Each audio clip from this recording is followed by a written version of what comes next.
Shalom bagi Bapak Ibu sekalian, saudara-saudari yang dikasihi oleh Tuhan Yesus, baik yang jauh maupun yang dekat. Satu pertanyaan hari ini adalah, apakah semua orang Kristen memiliki Roh Kudus? Atau apakah semua orang memiliki Roh Kudus? Pertanyaan ini sering saya tanyakan ketika saya dalam pelayanan, baik itu beramai-ramai, baik kelompok ataupun sendiri. Dan jawabannya juga bermacam-macam. Ada yang bilang, saya tidak tahu. Ada yang bilang, belum tentu semua orang Kristen memiliki Roh Kudus. Ada juga yang menjawab, ya semua orang Kristen memiliki Roh Kudus. Yang mana ini yang benar? Mari kita perhatikan dulu Roma 8 ayat 9 berkata demikian. Tetapi kamu tidak hidup dalam daging, melainkan dalam roh. Jika memang roh Allah diam di dalam kamu. Tetapi jika orang tidak memiliki roh Kristus, ia bukan milik Kristus. Tetapi jika orang tidak memiliki roh Kristus, ia bukan milik Kristus. Jadi kalau hidupnya tidak dipimpin oleh Roh Kristus atau Roh Kudus itu berarti dia bukan milik Kristus. Roh Kudus itu sering juga saudara disebut Roh Suci, Roh Kebenaran, Roh Allah, Roh Penghibur.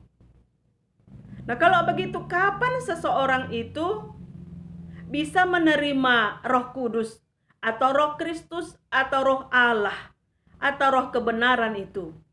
Dikatakan dalam firman Tuhan Efesus 1 ayat 13 berbunyi demikian. Di dalam Dia kamu juga, karena kamu telah mendengar firman kebenaran, yaitu Injil keselamatanmu. Di dalam Dia kamu juga ketika kamu percaya dimateraikan dengan Roh Kudus yang dijanjikannya itu. Nah, apa yang dimaksud dengan firman kebenaran? Kebenaran itu adalah Tuhan Yesus itu sendiri.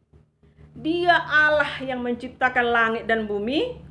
Dia Allah yang menciptakan manusia. Datang Dia dari surga ke bumi ini, supaya manusia yang sudah berdosa itu boleh kembali kepada Allah, bisa berdamai, ada jalan keluar, bisa lagi bersekutu dengan Allah.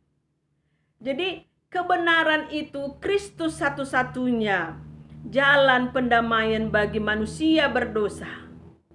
Kebenaran itu yaitu di dalam Kristus ada pengampunan dosa, di dalam Kristus ada damai sejahtera yang sesungguhnya. Dan sesungguhnya jawaban permasalahan hidup manusia di dunia ini hanya satu, yaitu Tuhan Yesus Kristus. Jadi ketika seseorang, saudara atau saya mendengarkan Injil kebenaran itu, mendengarkan tentang Tuhan Yesus itu, menerima Dia menjadi Tuhan, menjadi Raja, menjadi Juru Selamat secara pribadi. Ketika itulah diberi Roh Kudus sebagai materai, sebagai tanda, sebagai cap bahwa saudara dan saya menjadi milik Kristus. Diberi Roh Kudus berarti menjadi milik Kristus. Dan Roh Kudus itulah yang memimpin hidup seseorang untuk berubah. Roh Kudus itulah yang memimpin seseorang untuk hidup, mampu hidup seperti yang Tuhan Yesus ajarkan. Mampu hidup meneladani Tuhan Yesus. Nah, Roh Kudus itu juga meyakinkan kita tentang firman Tuhan yang kita dengar, bahwa itu adalah kebenaran. Jadi tidak ada seseorang berkata dia memiliki Roh Kudus oleh karena berbahasa roh, oleh karena berpuasa, oleh karena banyak memberi persembahan atau perpuluhan atau apapun namanya. Tidak ada rumus itu. Yang ada hanya satu, ketika saudara menerima Tuhan Yesus, di dalam hidupmu menjadi raja, menjadi juru selamatmu secara pribadi. Ketika itu saudara dimateraikan dengan Roh Kudus. Jadi tidak ada jaminan ketika pendeta, ketika pengkhotbah, ketika penginjil, aktivitas gereja atau apapun itu namanya, pasti memiliki Roh Kudus. Karena dikatakan barang siapa tidak dipimpin oleh Roh Kudus, berarti dia bukan milik Kristus, bukan milik Allah. Pertanyaannya saudara sekalian, apakah saudara sudah memiliki Roh Kudus? Kalau berkata, ya sudah, saya sudah memiliki Roh Kudus karena sudah saya percaya kepada Tuhan Yesus. Ada pertanyaan lagi.